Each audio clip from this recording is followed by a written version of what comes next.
What's up, everybody? Ron here. So what I did is I took a MX4 little Android box and I set it up to run this programming course that we're taking. I have my gaming computer right here, right? And then I have the box. So what I did, so in case my laptop shut down as a backup, I took the box and I put an external hard drive, which is plugged up from my laptop. So it's right here. And I have it set up with a wireless dongle for the mouse, and I got the keyboard set up.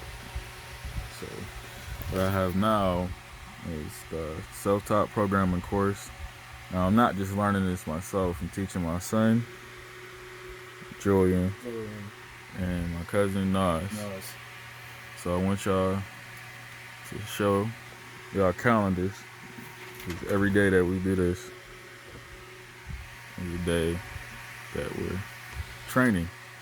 But I've never seen nobody run this as like a programming device, and that's what I plan on doing because nobody's done it. That's what IT's about, right? But taking the program. Thanks, Corey, for giving us this valuable lesson.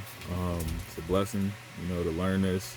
And so far, we've been having good results, step by step learning this. This is just starting out. As you see, you guys should definitely get this course.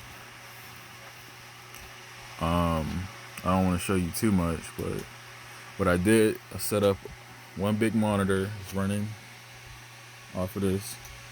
So as we take the lessons, they'll be able to implement the lessons on this one, not monitor there. We have a computer there that's going to that, and they set up, I have another video, they set up a bridge connection, so the wireless internet's running to here, which is connected through a physical Ethernet cord to this computer, which is being ran on there. But they did that themselves. I have a video with that. But thanks for everybody for checking out this video. Subscribe to this channel. Subscribe to the course. That's the main thing if you want to become a self-taught programmer. It's an amazing course. And Julian is how old? 11. Nas is how old? 16. And me, I'm 29. So I'm out. Peace.